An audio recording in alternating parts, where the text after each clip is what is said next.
Hey, higher ed community, welcome to Advancement Live. My name's Ryan Catherwood, coming to you live from the grounds of the University of Virginia. Thanks for taking time on this Tuesday afternoon to check out Advancement Live. If you're watching this post after the fact, thank you for doing so, and please be sure to share it. We do hope you enjoy the broadcast, and today we've got a great show online for you. Advancement Live is a weekly show for higher education professionals specializing in the field of advancement.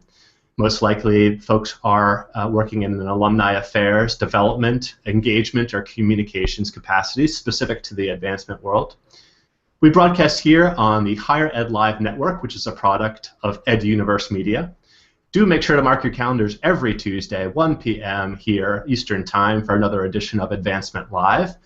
Follow along with the hashtag AdvancementLive.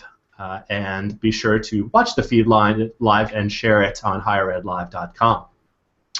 Of course, want to introduce our fantastic sponsor for Advancement Live. iModules Software brings the show to you from us, and here is their awesome logo. iModules Software is a leading constituent engagement management provider for educational institutions. iModules delivers an integrated online platform that transforms how institutions strengthen constituent relationships and achieve fundraising success. Okay, I'm back. So today's show is one that I've been looking forward to producing for a while because it's really about a critical component of higher education advancement. And we really couldn't do any of the work that we do in our institutions without the help of dedicated volunteers that are really providing most of the true value behind our programming initiatives, both on and off campus. Volunteers help rally classmates to give to their reunions. They act as reunion committee chairs, and they also act as class agents. They volunteer as mentors when it comes to alumni career services. And great volunteers are crucial to any regional club or chapter program. They are what make higher ed advancement go around, as you no doubt know already. So today we're going to discuss how to work with our volunteers. How much autonomy should our volunteers have? How much guidance do we give them? What resources should we provide them? And when, if ever, should we tell them no? We'll get to some of the answers to those questions, but it seems that there are many effective approaches to volunteer management. I do want to introduce now our guest for the show. Shane Dunn has been 6 years since graduating from Cornell University. Shane has worked in 3 private universities in the Boston area since that time: Harvard University, Tufts University, and now MIT's Sloan School of Management, where he is Assistant Director of Alumni Relations and Annual Giving.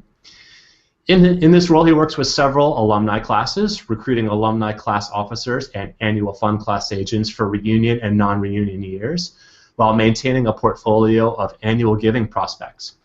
He also manages the school's successful multi-program student class gift program, and is a key member, which is a key part of the management of the school's alumni social media communities.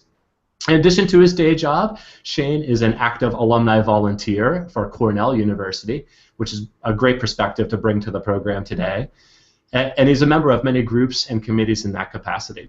Shane holds a master's degree in higher education administration from Boston College and is active on social media. You can be sure to follow Shane at Shane A. Dunn on Twitter, or his Shane A. Dunn is his profile on LinkedIn /. Kat Steiner currently is the Director of Alumni Relations at Urbana University in Urbana, Ohio. During her 3 years at Urbana, Kat has tripled alumni giving, transitioned the Alumni Association to a dues-paying organization, no doubt filled with lots of alumni volunteer interesting conversations along the way. She's reached historic alumni attendance levels at homecoming, recruited and managed an alumni board. Fantastic experience for our conversation. Kat is also responsible for all communications and marketing for university alumni and friends. In addition to annual fund responsibilities, Kat also serves in numerous student affair roles, or she did when she was at Wright State University in Dayton, Ohio. and also worked for Olympic athlete Carl Lewis at the Carl Lewis Foundation. Kat practices the art of giving back in her personal life and serves as the chair of the Education Commission for Immaculate Conception Schools in Dayton, Ohio. Kat has a master's degree in higher education and student affairs, loves garage sales, and believes in the power of networking. Feel free to contact Kat. You can follow her at Kat Steiner. And I also follow Kat on Instagram. How's it going, guys? Good, thanks. How are you? Fantastic. I'm glad you could be here for the show today. Let's get started, shall we? I think, Kat, we've got the first question coming your direction. Can you tell us a little bit why you think alumni, and let's talk about, from a volunteer management perspective, we're also talking about current and former parents in many respects, why they volunteer to come back to campus for any of your programs or initiatives? Yes, absolutely. I think that people give back and choose to volunteer for a variety of reasons, and recognizing that there's really a spectrum of volunteer opportunities in any alumni relations office, from short-term to long-term.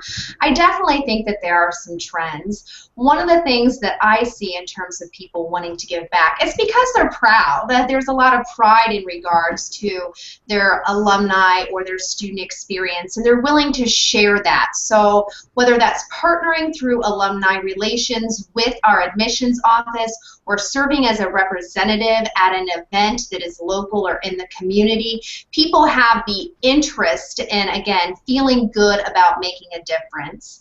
I think the other reason why I have found that people want to give back is because they're curious about the inside scoop. I think that people like the perks. They like to be associated with their alumni office. And I think that those who choose to really give up their time on a long-term basis oftentimes are looking at a personal gain in one way or another, in which we're happy to provide because it really gives us a win-win.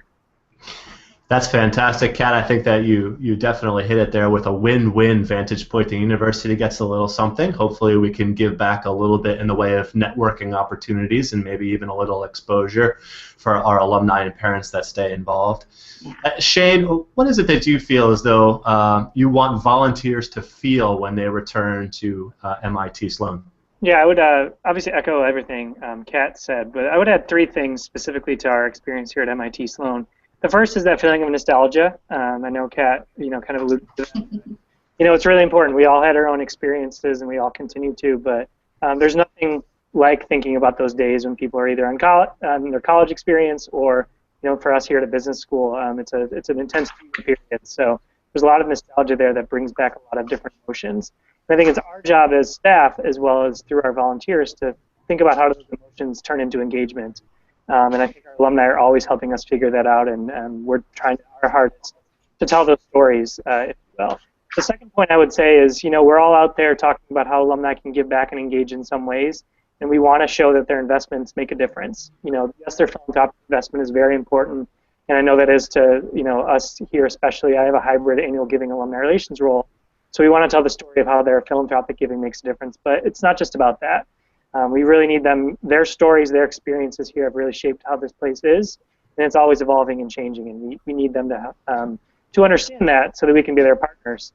And I would the third piece I would say is really just what Kat said is, we are their partners. They're an extension of us, and they want the inside track. I very much appreciate providing that when I'm able to, and as a volunteer myself, I enjoy having some inside information as a volunteer. So the more that they can partner with us, I think the more effective they'll be. Yeah, and I think, feeling that sense of pride is a huge part here at the University of Virginia, why our alumni and parents, friends of the university, continue to come back to grounds. We call it grounds here as opposed to campus, so if I slip up and say something different, that's it's all part of the learning of the culture here. But we discovered in a survey 90% of alumni have positive feelings about UVA, and 68% report a very positive feeling. So to some degree, volunteers, I think, do want to give back time to the institution because of those feelings of pride, whether that's how their philanthropic dollars are being utilized for programming, for opportunities for current students, but I think that in many cases it really is that sense of nostalgia and pride that bring people back to want to be in the bubble of the university on a volunteer basis.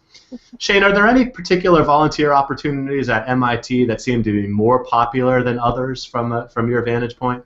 Sure, we're working on this specifically. Here at Sloan, we've had some kind of evolution in our own volunteer management program as well as in our external relations department. So we're still really trying to get a handle on what our alumni are most interested in after some fits and starts. But one program I work closely with, or at least am involved in the recruiting of, is it's called our Sloan 5 program, which is more or less our young alumni program.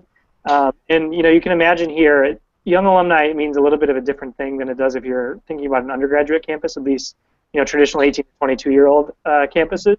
Our alumni, when they're a year or two out, are in their late 20s, early 30s for the most part. So, but it's still a really active group. They're coming off of those 2 years of intense management education and fun that they want to stay together. So it's pretty much the same model as it is anywhere else or any work I've done for Cornell, for example. So I spend a lot of time recruiting students while they're here to then become alumni volunteers wherever they are around the world. And it's become a really effective program. One other program we're kicking off and trying to be really concerted in terms of our efforts for engagement is our class officer and class agent program. That's been something that's evolved over time, but we're being really clear as to what our expectations are for alumni keeping in touch class by class. We're a pretty small business school of fewer than 400 people in each class for the most part, which isn't huge. So pretty much everyone does know each other. So it's really important to keep that class connection together. There's a big identity tied to the class here that we've found. So we're really trying to ensure that we've shored up our resources on a class strategy, both on engagement as well as on philanthropic investment as well. Yeah, awesome, Shane. Thank you. And Kat, when we were talking before the show started, you sort of mentioned that a huge component of your alumni base lives right around the corner or within close proximity to your campus. So in that regard, how do you see the volunteer opportunities overlapping with sort of a community relations program? Yeah, great question, Ryan. Thank you. And let me just clarify for our audience a small bit about who our alumni are and where they are. We have 10,000 alumni who are all over the globe at Urbana University. However, some of the data that we know that impacts what our strategic plan is and our engagement is that 80% live within the state of Ohio, and then 1/3 of our alumni base live within 15 miles of campus. So in terms of maybe what you would consider more of a conventional or traditional approach to alumni relations, for example, reunion weekend, things along those lines, it changes dramatically simply because of the proximity of our demographics, and there's some exciting opportunities. So to answer your question, Shane, one of the areas in which we overlap quite a bit with our university relations are areas where there's an opportunity to really represent in the city of Urbana. For example, there is a weekend in which there's festivities going on, there's a parade, there's always definitely the emphasis that Urbana University, that alumni relations has an active role in that we are represented so that people understand just the numeric impact that we have on the community. We also are engaged with local events that we know draw large crowds. For example, being a rural conservative community, we know that the Champaign County Fair is an event that draws enormous numbers. So having a booth there, having alumni representation there during a day really allows us, again, to prove that we are visible and to give volunteer opportunities to alumni. But I would absolutely say that the opportunities to partner with our community relations are probably more dramatic just because of what our demographics look like, and there's not much in which I do that isn't either partnered with our university relations person or somehow succinct in one way, shape, or form. Yeah, that's interesting. And I think in our case here in Charlottesville, we also have a large population of University of Virginia graduates living here in close proximity to grounds. Shane, I think when we were talking about Boston as sort of a network for MIT Sloan grads, I think you mentioned that there were also a lot of grads that stick around, right? Yeah, that's absolutely right, Ryan. We have a little over 20,000 alumni from our various management programs, and almost a fifth of them are in the Boston area. And so as you can imagine, that's a resource that we need to be tapping into, and we've done so on various levels. Personally, I spend a lot of time working with students, at least I have in my couple of years here. So it's a missed opportunity for us if we're not trying to bring alumni who are local to campus events as much as possible. Whether they're just strict social events or they're absolutely conference-based events or other professional networking opportunities. So we really have a good opportunity here to work with our local club, which I'm sure we'll touch on a little bit later, to kind of embrace the community that we have here and to take advantage of it and to share resources. Awesome. Thanks, Shane. And Kat, I guess now thinking about sort of the next question, that it proves even much more significant with respect to, with so many local alumni, I would think that there is a significant opportunity with respect to volunteers to use that presence as an admissions capacity, given that volume. Is that a fair assessment? Absolutely, absolutely. That's something that was certainly an initiative when I came in that I really wanted to advance, and we've been able to make fantastic strides in two areas. One has been admissions, and the other has been career services. And what we have done is really identify a formal partnership, if you will, for both of those university departments. Specifically speaking about admissions, Ryan, the day in which we were, the day where we had our first visit day that actually integrated and brought alumni back for a portion of visit day was one of my biggest professional wins, and I'm sure you can imagine why. And that's something that admissions has continued to do during visit days throughout the year, is bring in alumni volunteers who are willing to, as Shane, you mentioned and alluded to, sharing their story, because that has such value and such impact. So that's one way in which we've partnered with admissions. We've also partnered in the ability to people who may not have that time and that availability can still take more of a passive approach to volunteering by writing notes to incoming freshmen, telling them we're so happy that you've chosen Urbana University. So there's a passive option to engage as well, and that's something I try to consider, looking at people's time, looking at who's an introvert, who's an extrovert, and making sure that it's multifaceted.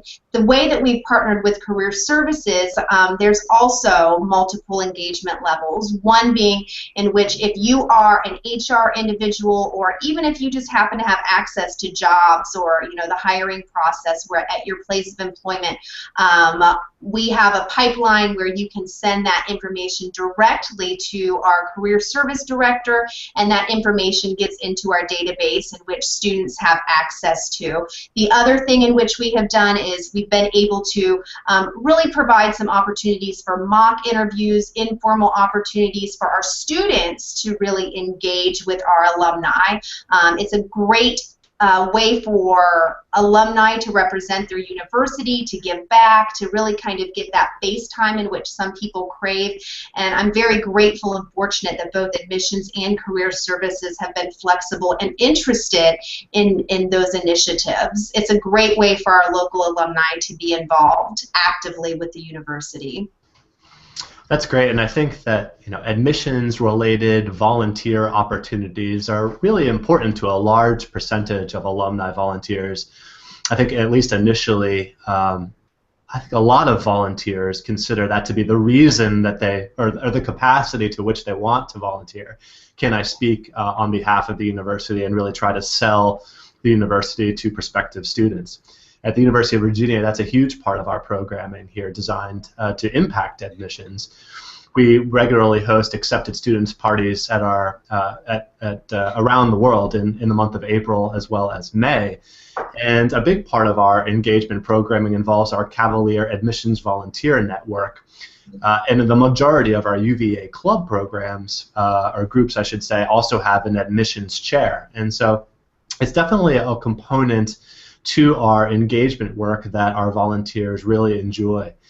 And our student send-off events are also admissions-oriented, and we just sort of wrapped up that, that component of our programming here. But sort of thinking a little bit more about it, in many respects, working in alumni engagement could easily be framed as admissions related, because I think a strong alumni network is very much a selling point to why you might select a university. So I think that everything could come back to admissions work, even if you're not actually convincing a student individually or at an event to come to the university at attending an admissions fair, perhaps at a high school. But I think of everything that we do here as an opportunity to sort of validate the strength of the world after graduation, since students are really only here on grounds or at any of our universities for about 4 years. You're an alumni from there on out. Right. But sort of transitioning from that idea to the idea of regional volunteer opportunities, Shane, how do you present the opportunity for alumni to volunteer in a regional capacity at MIT Sloan? Sure. So we definitely offer it. The tricky thing that we have here, which is probably not too different from many universities, especially ones with long history of alumni engagement and different strategies and templates. Our MIT Sloan clubs, of which there are 7 around the world, are technically independent of the school. And then MIT and its alumni association have over 70 independent clubs themselves. And again, they work in varying ways with the staff, but in many respects, from an organizational perspective, they kind of live outside the university, and then the staff tries to manage to the best they can. So we have different experiences with different clubs here at MIT Sloan.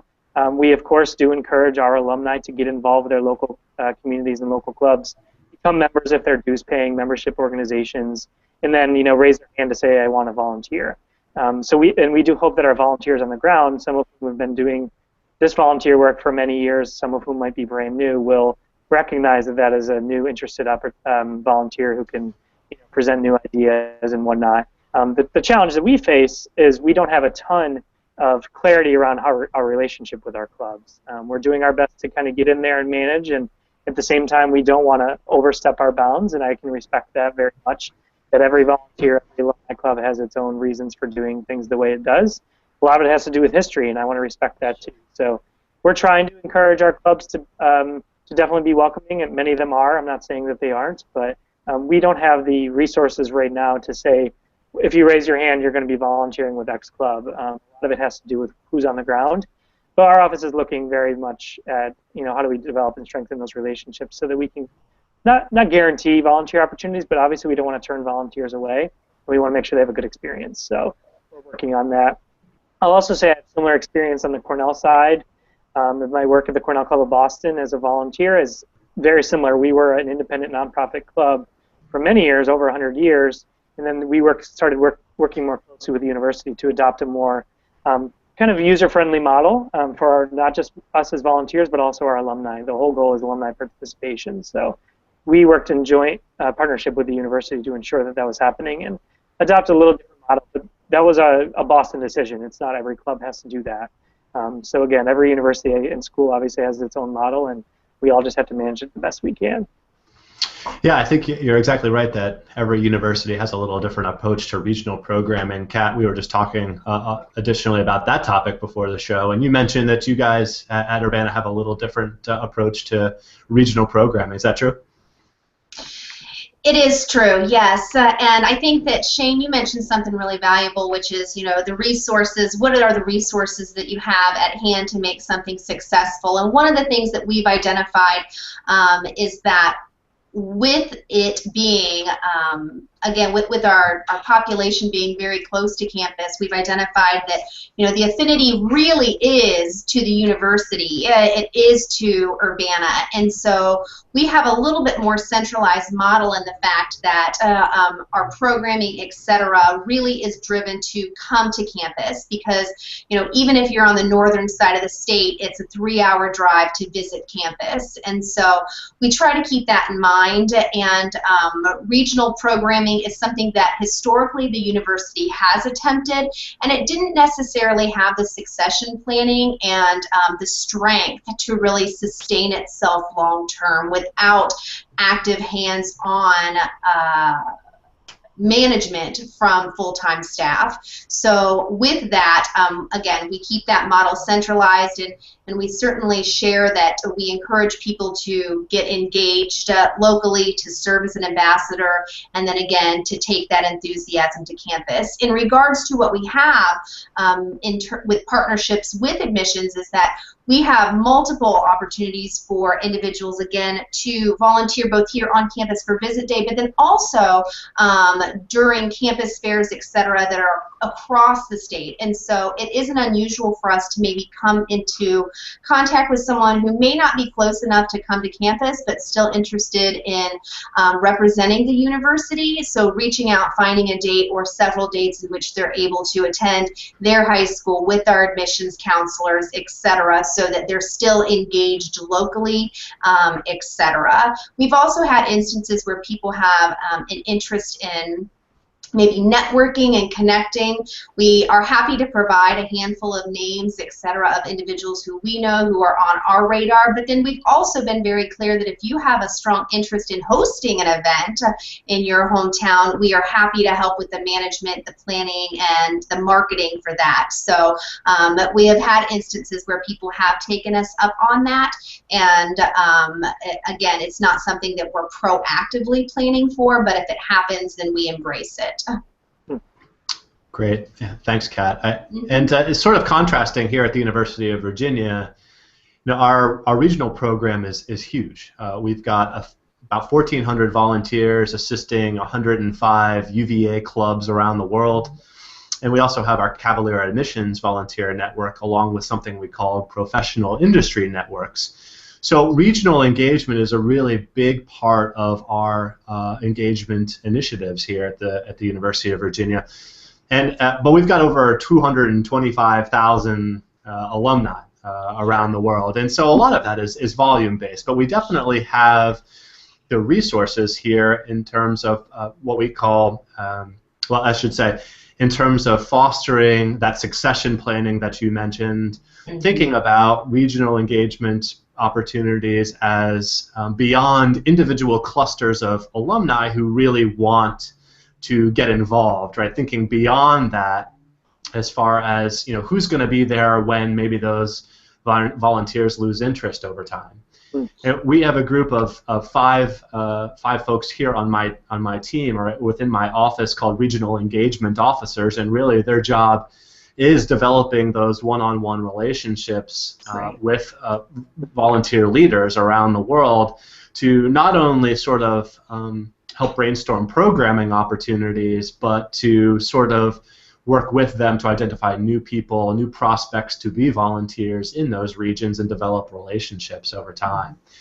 And I think one of the things we're really trying to do here is foster an alumni, or I should say a volunteer-driven program rather than a staff-driven program, because when you're relying on your staff, I think to sort of to promote and ask folks to actually put on events and to push the momentum of a club forward, it may not be as effective as providing the learning tools and the resources for what makes a great event and how to put one on. And so as you're deploying resources towards volunteer management, is it the best thing to actually foster those relationships or work on actually creating resources? The answer is both, but it's an interesting line to walk, and part of what my team here in the engagement office is to work on creating those volunteer resources, which we can talk about in a little bit. Right. Can I add one thing to that? Sure. I would say to your point, which I think is an excellent one, is, you know, you mentioned how some things can be staff-driven, of course, and we all face that, and we have some resources, but at the end of the day, our alumni are extensions of us, and they in some ways have more resources just due to volume than we even do as staff with budgets. So I think what I'm going at is to be an effective volunteer manager.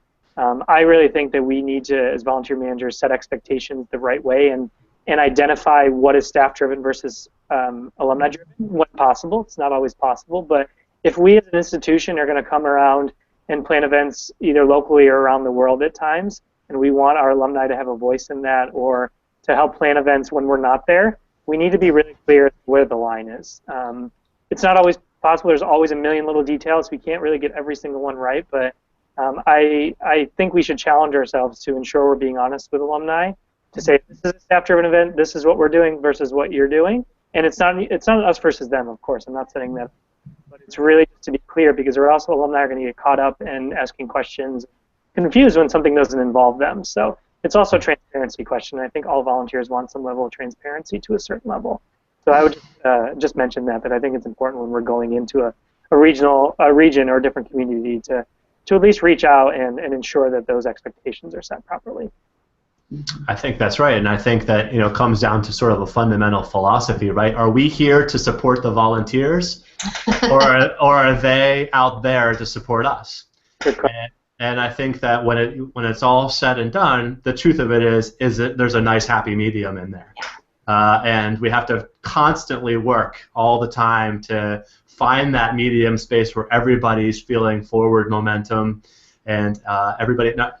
For an example, when I was at Washington and Lee University, the alumni office said, here are the 4 events we want you to have each year if you're a regional program or a regional club, a chapter at Washington and Lee. And that seemed to work. But here at Virginia, we say, we want you to have 4 events, and you get to decide what they are.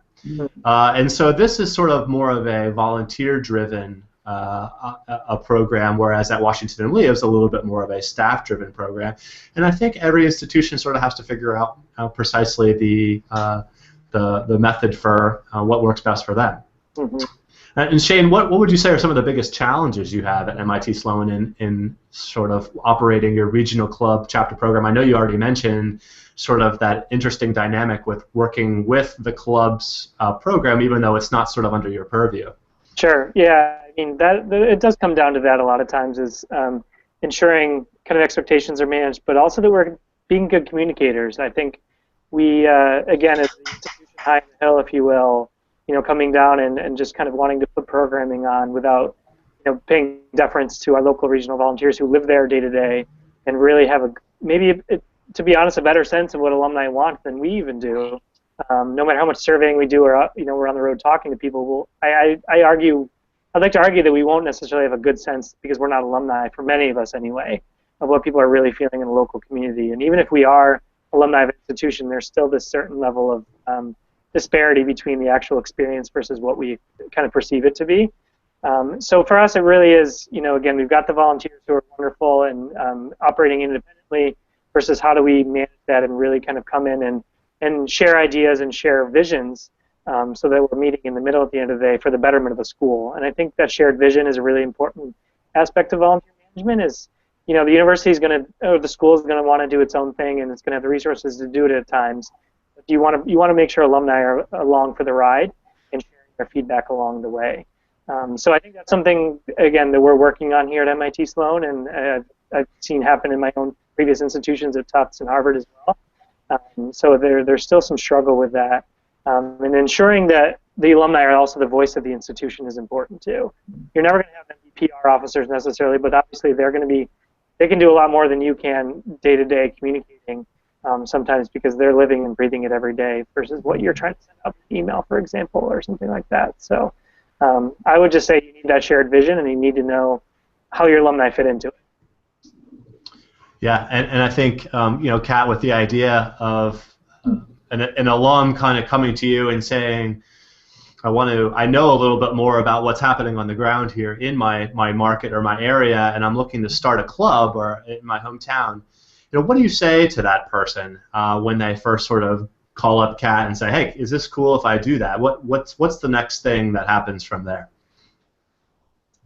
In terms of if someone calls and asks really to start an alumni club, I think that I would really try to work to gauge their objectives. And for me, I would really be very curious about what they or how they had partnered with the university in terms of their engagement here on the main campus, and whether or not their engagement was high, and then really talk about what they, or I guess what the expectations on our end are, and then ask again how they're willing to work and plan for the future. I think one of the things that we're challenged by here, if I'm honest, is that alumni engagement, depending on where you live, can be varied, and we all experience that.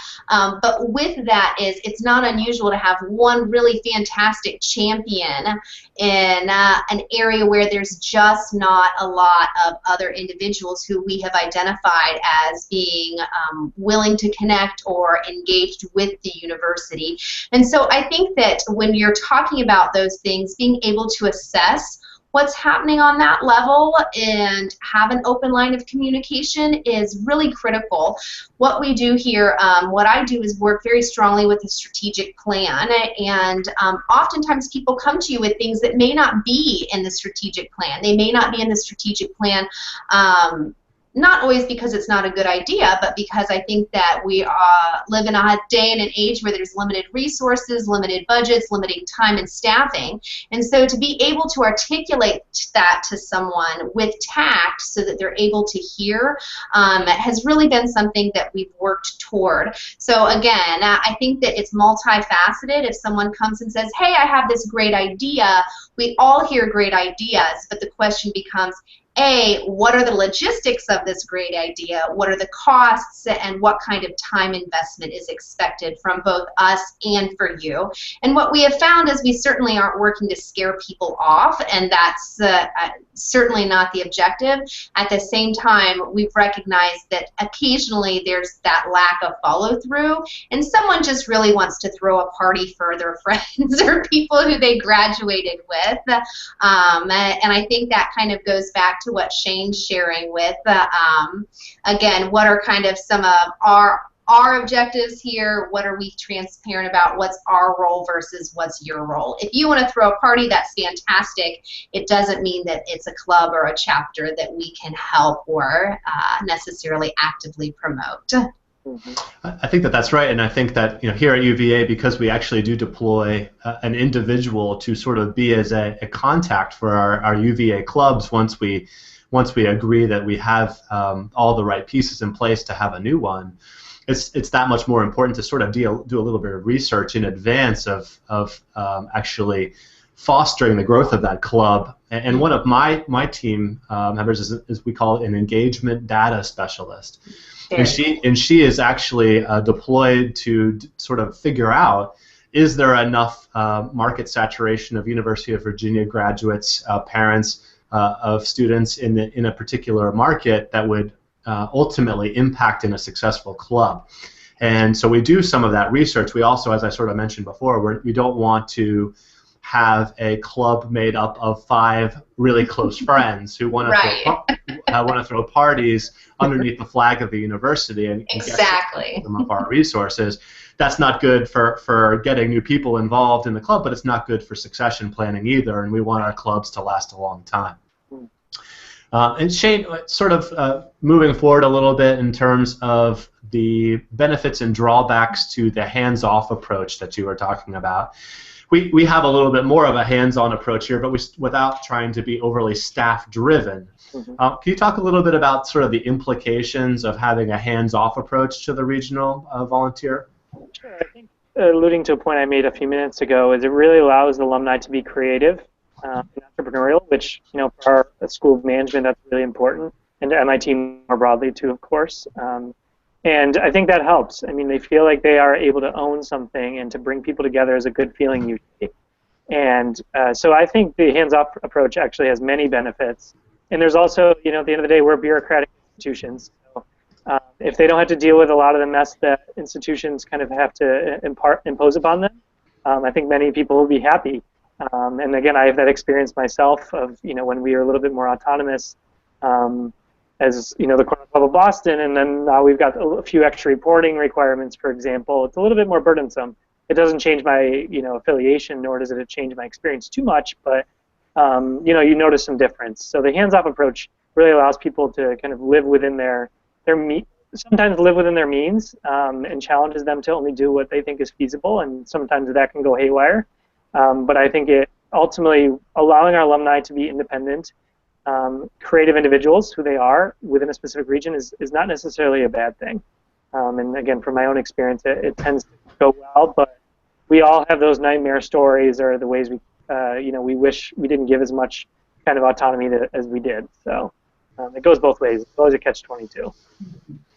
And sort of switching gears only a tiny bit, when here at UVA, my office is, as I mentioned, manages the UVA Clubs program, and if, let's say, the McIntyre School of Commerce has an event in Shanghai, we really try to deploy some of our resources in order to help the McIntyre School foster a great event over on the other side of the world. And I would imagine that's sort of a critical piece of working for MIT Sloan is sort of figuring out how to leverage the power of MIT's primary alumni engagement apparatus to sort of help in your initiatives. Is that a fair assessment? Yeah, I think that's accurate. I can't speak necessarily to what my colleagues in MIT Alumni Association do, but that seems to be very accurate across the institution. I think it's not quite best practice. I mean, we can't always say that there's a best practice. We want to learn from each other and see what works best for our own institution and constituents. But that seems accurate, Ryan. Absolutely. We want to do what we can to be a resource for our alumni. Kat, and so this is one of my favorite questions when I was working on topics for the show. When do you tell your alumni, no, you can't do that, or no, we can't help you? Never. Never. Never. I'm kidding, of course. No. I think that being able to say no is certainly a challenge for some. In the line of work that we're in, I think it's so critical to be able to articulate the vision of the department or the vision of the division or the vision of the division. And so with that, I think that learning to say no, this doesn't necessarily fit into where we're going in the next 3 years, perhaps another time, is critical. And again, I think that we often hear these great ideas. We'd love to do this. I'll give you one of my favorites. One of my favorites is, Kat, wouldn't it be great if we had an alumni cookbook? Not a bad idea. At the same time, looking at the resources we have, what we are able to do, and the time we're given to do it, it's probably not the best use of our staff time, etc.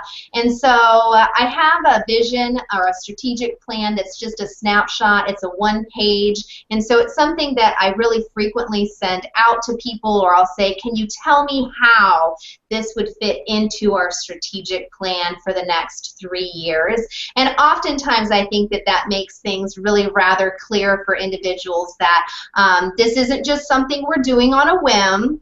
Alumni relations isn't just about throwing a huge party or having events, that there's actually strategy, thought behind it, and a plan. So in telling people no, that's often an approach that I take. And again, just letting folks know there's no bad ideas. It's just not feasible at this time. Yeah. Yeah. And let me know if any of you want to do an alumni cookbook, because boy, I have someone who's just ready and raring to go on that. I think so, and I'm watching the Advancement Live hashtag moving forward with some great thoughts, sort of following up on the idea of saying no. But I think the idea really is sort of encompassed by the idea of, even if it's volunteer-led, volunteer-driven, how saying no is perhaps a product of not fitting with the overall strategic direction of your vision for the institution. But it also, I think, saying no comes down to some of the administrative burden of opening Pandora's box. I think that, for instance, you might have a volunteer ask you to print out a ton of labels for envelopes of their entire constituents and mail them out to them. That was something that we had here the other day. And, doing that is not necessarily that big of a burden, but once it's sort of opened up and, the engagement office makes print labels for everybody to send out hard mailings, you could easily get bogged down. And so I think, to a degree, saying no is often thinking not about an individual task, but the implications of doing that task over and over and over again. Shane, sort of same question, since I think this has struck a little bit of a nerve. When do you tell your alumni no? Yeah, to add on to what you guys said, I mean, the strategic piece is really important. You have to have your plan. You need to be grounded in it, in your day-to-day work, and you understand the vision of your superiors, if you will, and where your guys are going. The 2 points I would add, the first is you need to really understand your values and principles as an institution, because I think there's always the possibility that a proposal can come forward that might potentially compromise that or put it into question. And channeling my colleagues here who, I was talking to them about this, and they absolutely both said that we really need to be clear as to what we stand for, and if there's ever a line, we can't cross it. You can go up to it at a certain point, but when it comes to events or different types of materials, if it's just not something that we can produce that sticks with our mission, then it's probably not a good use of our time or resources. The second point is to what Kat kind of was alluding to as well, is it needs to be sustainable. If there's a new initiative or project or event being proposed, one-offs are fine, and they're timely in many respects, but when you're really trying to start something new, it needs to be sustainable from a resource perspective. Ultimately, we as staff in the institution are usually responsible over time for making things happen, and because alumni can come and go as they please for the most part as volunteers. Whereas at the end of the day, we as an institution need to be able to own something that's a new project. For example, that Sloan 5 project I talked about earlier as our Young Alumni Program. Initially, it started as a student-led project. There's a lot of things to do here at MIT Sloan. Students identified a need. We don't have a Young Alumni Program. So students started pushing it and kind of getting policies around it, but then it needed to live with us. We're the External Relations Alumni Office. So we needed to put more depth behind it and institutionalize it, and now we have staff who are responsible for it, and it's become something that we all care about. So I think the sustainability piece is really, really important, or else you're going to go down a rabbit hole and never be able to get out. Right. I think you're right. And sort of one last thought on the idea of when to say no. I mean, it's hard to imagine a ton of particular events that might not fit within the structure of what you wouldn't want alumni to do together, but there would certainly fit quite a few events where you wouldn't want to promote on their behalf. Mm-hmm. And I think another sort of thought in that space is you want to make sure wherever the alumni are having their event, that the strategic mission of that location or entity it fits with aligns properly to the mission of the institution. I think back of an example of where a particular country club where a group wanted to have an event wasn't necessarily aligned with what we envisioned the inclusiveness to be for our clubs and our institutions, and we asked that they switch venues. And so there are certain times when I think changing or saying no definitely fits within the scope of the best practices, while trying to work in most situations with what the alumni would like to do.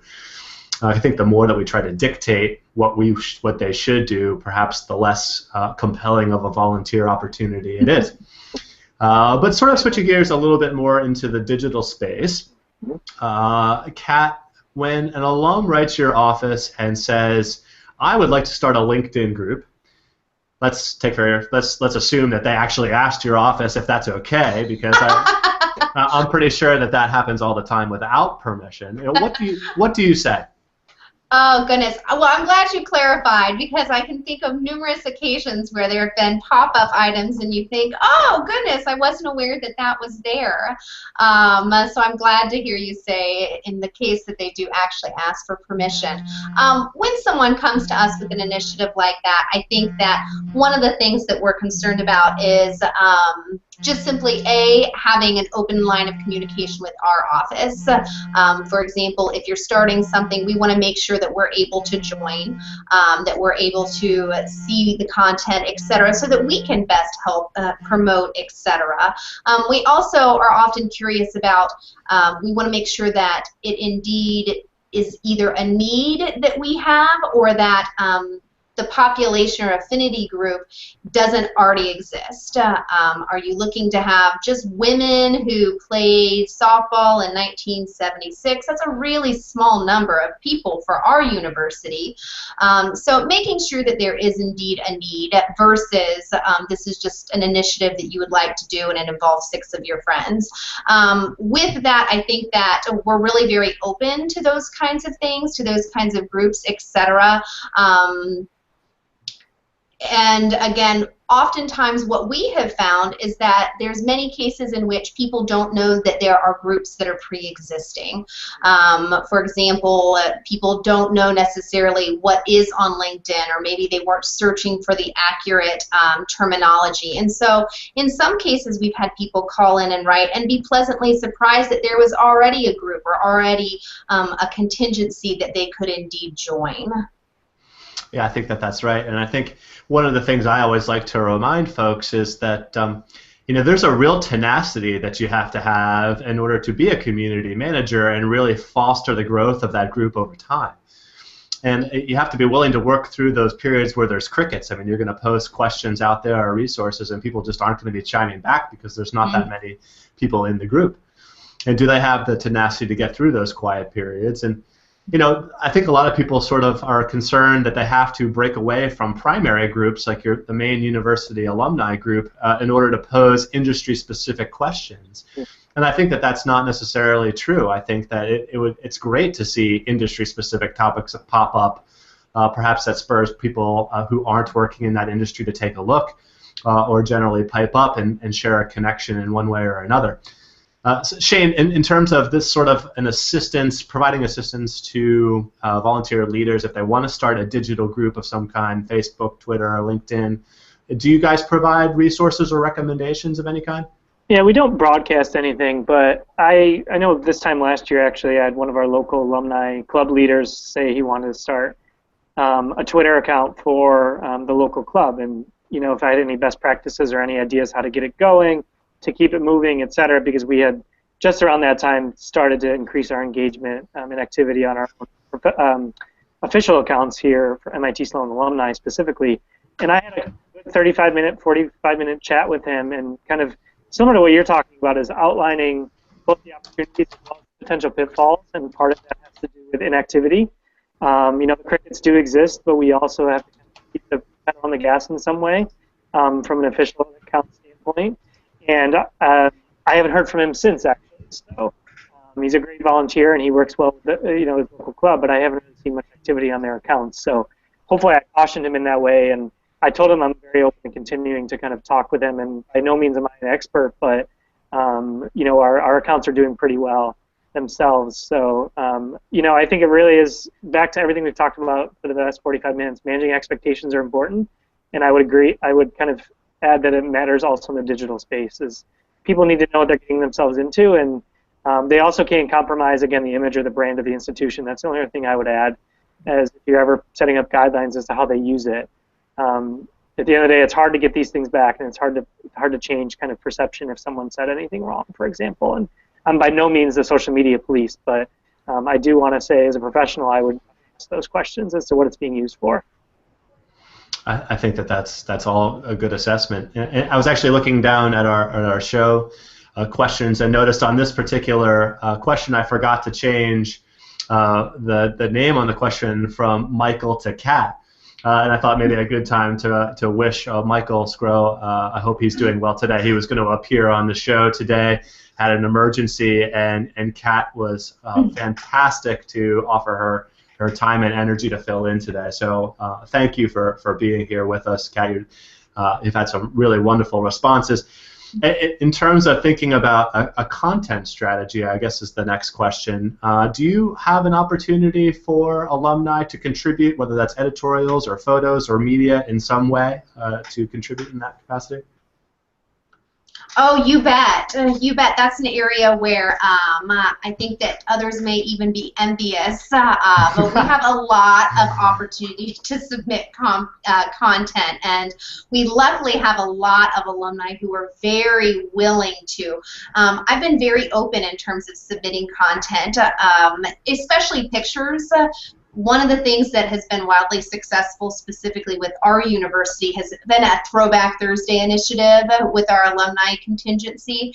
And so we often find people who are not just sharing pictures maybe of their university experience, but hey, I got together for a reunion weekend with some people here at the local lake, and here's a picture of us together. And so one of the things that I've been able to do is really help drive the face to what we're doing. So making sure that alumni relations isn't just kind of that corporate message, if you will, but also is driven by the alumni indeed. So that's something that we've really reached out for. We've asked for that, and we've invested content, or we've invested press releases, etc., in that kind of items. We also have really focused on the product, and so one of the things that we have done in focusing on the product is every month we have an alumni spotlight that goes out to all of our social media platforms, e-blasts, etc. And so that's really opened up some great dialogue. People who weren't normally on our radar have surfaced because of something unique that they were doing, that they shared with us, or that has been shared with us. And then in a more formal fashion, we have, of course, the online forums, etc. Share your story, where are you at, those types of things in which we've reached out to alumni as well. So at this point in time, we are really very open to content. If we receive content, more often than not, as long as it's not a complete 100% personal sales or solicitation of your real estate business, or etc., I will really make every effort to try to utilize it at some point. It may not be exactly at that moment, but we will try to plug it into our social media content, especially within the next 3 months. That's great. And sort of the idea of submitting content as part of an overall alumni volunteer strategy or a volunteer management strategy, I think we've only really sort of scratched the surface as far as the opportunities that perhaps exist in that respect. Here at UVA, we ask alumni to supply advice-based editorials, but we're also starting to think in terms of ways that alumni could sort of micro-volunteer, and this is a concept that Steve Rittler, who connected me with, in terms of framing up the way to think about these little acts of volunteer opportunities. Can you recommend a website or recommend a YouTube video and have it provide a resource for everybody, whether that's a professional resource, and actually have it harvested or placed underneath the flag in a digital space? So it's sort of like the idea of posting a discussion topic or link in LinkedIn, but in a way that is actually measurable, and you could apply on somebody's central fundraising record that they're a digital volunteer of some kind. Sure. And I think maybe there's possibilities out there in that respect. Shane, do you guys have any formal opportunities for folks to volunteer in the digital space? Yeah, I would just mention two. The first is on LinkedIn. I manage our LinkedIn alumni group, and I'm trying hard to recruit some people who will kind of just help me pick up the conversation, even help us start some subgroups. I've sent out a couple of polls to identify people. Well, first to identify what subgroups we should be thinking about, so that it's an alumni-driven idea rather than it just coming from us, because we, again, they might think we know what groups will be popular, but we don't know until we try, and then ask our alumni. But I'm also just trying to put a strategy around people who are going to be more active posters and leading discussions on LinkedIn. And I think that also shares content back with us so that we know how to communicate moving forward more broadly. And then the second is we're about to celebrate the 100th anniversary of management education at MIT broadly. And it's going to come out of the school side of the house. And we're thinking about different ways of doing things online, of taking content from our alumni. We've already done so by producing one of the age-old books that universities have done for many years, of getting nostalgic memories and photos. And we've done that, but we're working with our communications colleagues to figure out the best ways to repurpose content, either through blogs or at the events that we're going to have around this celebration. And then obviously, again, to be thinking about sustainability, it needs to continue after that, in my opinion. So I would say this is one stone that we have not unturned yet, as to how we can best utilize alumni resources and artifacts that they might have, as well as editorial content potentially. Yeah, I think that there's a great opportunity there for sort of teaching and providing resources for alumni, whether they're the volunteer leaders in clubs or what have you, to teach about inbound marketing strategy and content strategy, and be thinking about how you can use entertaining and informative content to sell initiatives. We had a crab feast, for example, the UVA Club of Tidewater had, and we called the executive chef of one of the venue and asked for 5 tips for how to steam crab, and add that to sort of the marketing mix over the course of time and get people to sort of engage with the content. Can we get our volunteers to be thinking about providing content in a volunteer capacity that has the ultimate impact of driving event attendance and membership, if it's a membership model? But so that sort of gets into our last topic, and we're sort of up against the 2 o'clock hour. So we've done a good job talking, I guess. But I wanted to sort of leave everybody with a few thoughts on providing resources for our alumni. Shane, can you talk a little bit about what volunteer resources you guys provide to kind of keep everybody excited in their volunteer roles, or just resources in general? Sure. Yeah. We're currently working backwards almost in some ways. We haven't done this historically very well, so we're really trying to kind of start from scratch in some way. But I mean, for example, it's as simple as just having job descriptions. I think is a really good practice for volunteer managers, is to ensure everyone has those, again, back to managing expectations. People know what to expect from the staff as well as what we expect from them. And again, working with business school alumni, that's pretty clear that that's an expectation. That'll be really clear as to who does what, and then the time is allocated properly. I think our colleagues at the MIT Alumni Association do a pretty good job with this. They definitely have a lot of volunteer tools, from a volunteer view newsletter that goes out monthly. Cornell does something similar that I see as a volunteer myself. And then, just even thinking about a website, even if people don't visit it very frequently, but just to know that there's a suite of materials or a toolkit online that they can access, I think is better. That's 9 steps ahead where we probably were 5 years ago in our industry, even when I kind of started working here. So I would say just clear communication about expectations and what tools are available is a good step in the right direction, and we're trying to move that way at MIT. And Kat, you actually sent me in advance of the show a look at your volunteer handbook as one of the resources you guys provide. Could you talk through a little bit about that resource and some of the others you provide folks? Yes, absolutely. We have the volunteer handbook, and one of the reasons why that was generated was simply because it became a useful tool to really articulate and outline all of the opportunities we had available for our alumni. And so that way, when someone contacts and says, what can I do, how can I help, we have something immediately that we can put in their hands. And so that's been really critical to engaging our volunteers. In that volunteer handbook, we outline 2 things: A, generally a job description, and B, the time commitment, which in my opinion are really 2 of the critical things that volunteers need to know. How much time is it going to take me, and what do you want me to do? So that's been tremendously helpful for us. In major events, we actually have a booklet or a manual created just for that event, for example, homecoming, and so again, we go into it, we give those to people in advance so that those expectations are very clear. And then the other thing that I would say, and perhaps I should have said this a few questions ago, was one of the most useful tools, and certainly an approach that we take here at Urbana, is really a peer solicitation or a peer sharing model.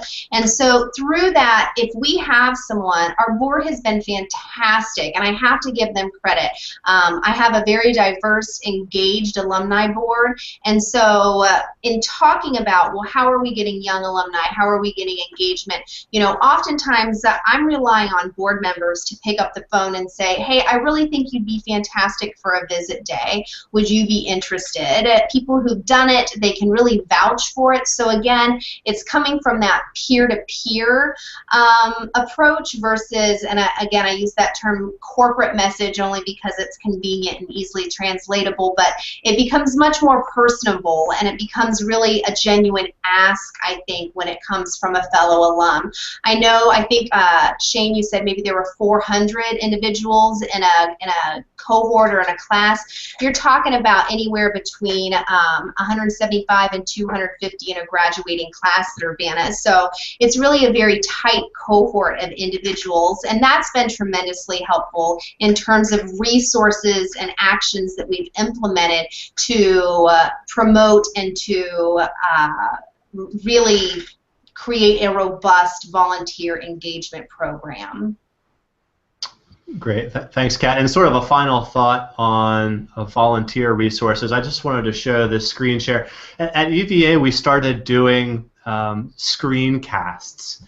And when I often get the same questions on different ways, but to provide a video tutorial of sharing how a component of the website works or where to find something on the site or on the calendar, I find that if I create a screencast with sort of a voiceover and then I upload that to YouTube and we have a collection of those resources on YouTube, I find that that works great for a lot of folks to be able to check out that resource and find the answer to their question. And you spend much less time, I think, ultimately replying to emails and for other members of your team to know where to find those resources to share those videos.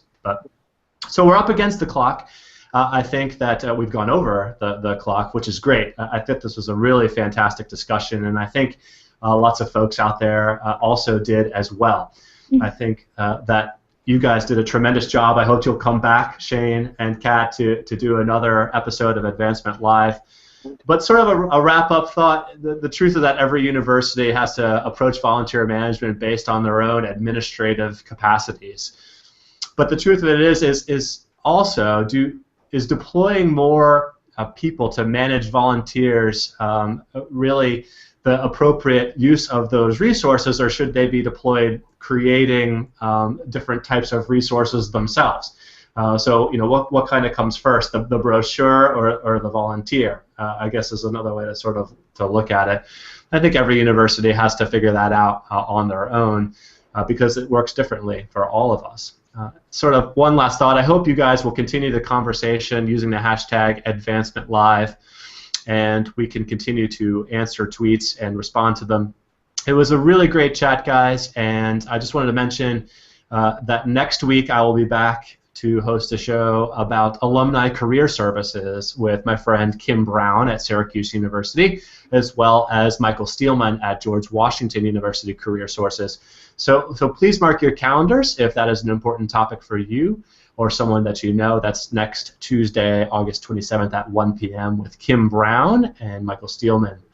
So anyway, thanks a lot, guys, and thanks for tuning in. Thanks. Thank you. Thanks. Thank you. Shane and Kat, you guys did a great job. Okay, that wraps things up here from Charlottesville. This is an edition of Advancement Live. Have a good afternoon.